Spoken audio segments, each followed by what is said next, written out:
بسم اللہ الرحمن الرحیم۔ السلام علیکم۔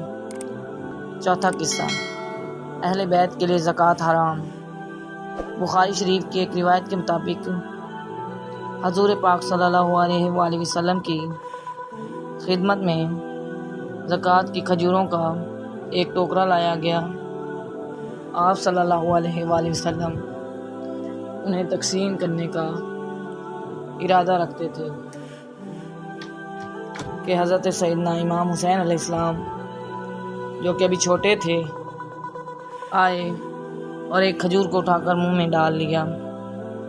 آپ صلی اللہ علیہ وآلہ وسلم نے وہ کھجور حضرت سیدنا امام حسین علیہ السلام کے منہ سے نکالی اور فرمایا کہ اہل بیت کے لیے زکوٰۃ حرام ہے۔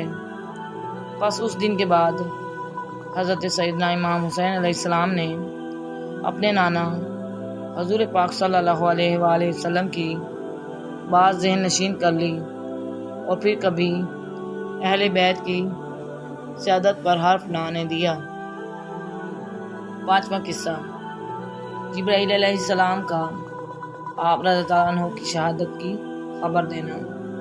حضرت عباس رضی اللہ عنہ بن عبد المطلب کی زوجہ حضرت ام الفضل بنت حارث حضور پاک صلی اللہ علیہ وسلم کی خدمت میں حاضر ہوئیں۔ اس وقت حضرت سیدنا امام حسین علیہ السلام آغوش نبوت میں تھے اور حضور پاک صلی اللہ علیہ وآلہ وسلم کی آنکھوں سے آنسو جاری تھے۔